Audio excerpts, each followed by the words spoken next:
आज आपण 29 महानगरपालिकेच्या महापौर पदाच्या आरक्षणाची सोडत इथे काढलेली आहे। आरक्षणामध्ये 29 महानगरपालिकेचं आरक्षण काढताना लोकसंख्येवाईज, त्याचप्रमाणे एसटीचं जेव्हा आरक्षण काढलं आपण एसटीचं एक आरक्षण काढलेलं आहे आणि ते कल्याण डोंबिवली हे मिळालेलं आहे। त्याच्यात नियम असा होता की ज्या महानगरपालिकेमध्ये 3 सीट आहेत तिथेच आपण एसटीचं आरक्षण काढू शकतो। त्याप्रमाणे आपल्याला आपण 4 शहरांमधनं ती चिठ्ठ्या टाकल्या आणि एक आरक्षण एसटीचं काढलेलं आहे। त्याचप्रमाणे आपण एससीचं आरक्षण काढलेलं आहे। त्याच्यामध्ये 3 महानगरपालिकेमध्ये एससीचं आरक्षण होतं आणि 3 महानगरपालिकेतल्या 2 महानगरपालिकेमध्ये महिलांची चिठ्ठी काढलेली आहे। नामप्रचं आरक्षण आपल्याला 8 काढायचे होते। त्याप्रमाणे आपण 8 शहरं आपल्याकडे नव्हते, कारण आपण जो नियम लावला होता की 2000 आधीच्या ह्याच्यामध्ये जो महापौर झालेला आहे ते आपण एक्सक्लूड केले असल्यामुळे आपल्याकडे 3 महानगरपालिका अशा निघाल्या की जिथे नामप्रचं आरक्षण आपण देऊ शकलो। त्या 3 मधली पण जालना ऑलरेडी पहिल्या ह्याच्यामध्ये कट झाली होती। ज्या 2 महानगरपालिका राहिल्या त्या आणि आपण सर्क्युलरनुसार म्हणजे मराठी अध्याक्षरानुसार चक्राक्रमानुसार त्या आरक्षण केलेले आहेत आणि पुढच्या 6 त्याच्यामधनं आपण घेतल्या महानगरपालिका। अशा 8 नामप्रचे आरक्षण काढलेले आहेत आणि त्याच्यातल्या 4 महिला आरक्षण। त्याचप्रमाणे उरलेल्या ज्या 17 महानगरपालिका उरल्या त्याच्यामध्ये पिंपरी चिंचवड आणि भिवंडी त्याच्यामध्ये ऑलरेडी मागच्या ह्याच्यामध्ये ओपन महिलाचं आरक्षण असल्यामुळं चिठ्ठीमध्ये ते एक्सक्लूड केलं आणि आपण त्याच्यात 15 ह्याच्यामध्ये चिठ्ठ्या काढल्या। त्याच्यामध्ये 9 महिलांची आपण आरक्षणं काढलेली आहेत। अशा पद्धतीने 29 महानगरपालिकेची पूर्ण आरक्षणं ही कंप्लीट झाली। एक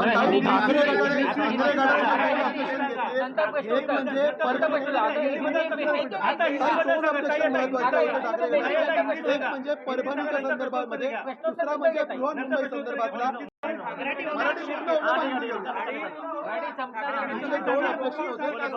सर्वप्रथम तर मी हे सांगेल की ठाकरे गटाचे आक्षेप हे कुठल्याही नियमाला धरून नव्हते। त्यांच्या म्हणण्यानुसार त्यांना मुंबईमध्ये जे आरक्षण पाहिजे होतं त्यासाठी काय करता येईल या पद्धतीचा आरडाओरडा त्यांनी केला। आपण त्यांना बराच वेळा विचारलं आणि त्यांनी आक्षेप नोंदवणं हा त्यांचा हक्क आहे। त्यांनी जे ऑब्जेक्शन आता घेतलेलं आहे त्याच्यावर प्रशासन आणि आमचं म्हणणं आहे की हे नियमानुसार प्रशासनाने पूर्ण कारवाई पूर्ण केलेली आहे। त्यांचे ऑब्जेक्शन जे काय असेल ते आम्ही विचारात घेऊ। पण मला जेव्हा रुलिंग देताना अजूनही असं वाटलं नाही, कारण त्यांचं ऑब्जेक्शन असंच होतं की इथे आम्हाला मुंबईत एससी का नाही दिलं, मुंबईत ओबीसी का नाही दिलं, मुंबईत हे का नाही दिलं। तर जशी प्रक्रिया पूर्ण झाली त्याच्यामध्ये कुठलाही वाव नव्हता। आपण या प्रक्रियेचं लाईव्ह चित्रण सगळ्यांना दाखवलेलं आहे आणि त्यामुळे तुम्हालाही कळेल की त्या ऑब्जेक्शन मध्ये काही असंच ऑब्जेक्शन काँग्रेसने परभणीच्या ठिकाणी घेतलं होतं। मनमानी केली असं त्यांचं म्हणणं। तुम्हीच ठरवाल की आम्ही मनमानी केली आहे का नाही, कारण तुम्हाला पूर्ण लाईव्हचं चित्र परभणीच्या संदर्भात देखील काँग्रेसने ऑब्जेक्शन घेतलं होतं की महिला ओपन का करण्यात आला या ठिकाणी, याआधी महिलांसाठी आरक्षित होता, त्यावर काय त्यांचा थोडा गैरसमज झाला होता। 2.5 वर्षाची जी आरक्षणं होती त्याच्यामध्ये पहिल्यांदा त्यांच्या इथे महिलांचं आरक्षण पडलं होतं, पण नंतरच्या ह्याच्यामध्ये एससीचं महिलांचं पडलं होतं, म्हणून त्यांचा गैरसमज आपण दूर केला। ओबीसी महिला टाकलं नाही, ओबीसी मध्ये टाकलं नव्हतं, हा प्रामुख्याने त्यांचं ऑब्जेक्शन होतं। कारण की ओबीसी झालं नाही, दोन्ही वेळेस झाले आहे, ते सर्वसाधारण झाले मुंबई, अशा पद्धतीचं त्यांचं ऑब्जेक्शन आहे। त्यामुळे कुठेतरी प्रक्रियेनुसार त्यांना प्रक्रियेमध्ये जायचं नव्हतं। त्यांचं म्हणणं होतं की हे झालं नाही, ते झालं नाही, आम्हाला मुंबईला हे आरक्षण पाहिजे होतं। तर तसं होत नाही। प्रक्रिया नियमानुसार जी होते त्याच्यामध्ये जी आरक्षणं पडतात ती आपल्याला प्रक्रियेमधनं ऍक्सेप्ट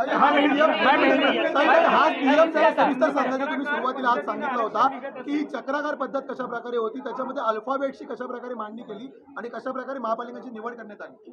जी नामप्रची आरक्षणं होती जी आपल्याला 8 लोकसंख्येप्रमाणे आपल्याला 8 द्यायची होती, त्या 8 मध्ये आपण कुठल्याही ह्याच्यामध्ये 29 मध्ये ज्या ज्या महानगरपालिकेत मागच्या ह्याच्यामध्ये ओबीसीचे आरक्षण पडलेले होते त्या एक्सक्लूड करता आपल्याकडे 3 महानगरपालिका राहिल्या. 3 महानगरपालिकेतलं ऑलरेडी जालना त्याच्यामध्ये एक्सक्लूड झालं होतं कारण जालनाची चिठ्ठी निघाली होती. त्यामुळे राहिल्या 2 आणि उरलेल्या 6 आपण अल्फाबेट प्रमाणे चक्राक्रमानुसार घेतल्या आणि त्याची चिठ्ठ्या आपण 8 टाकल्या होत्या. मैम हिंदी में बता दीजिए प्रोसेस का जो विरोध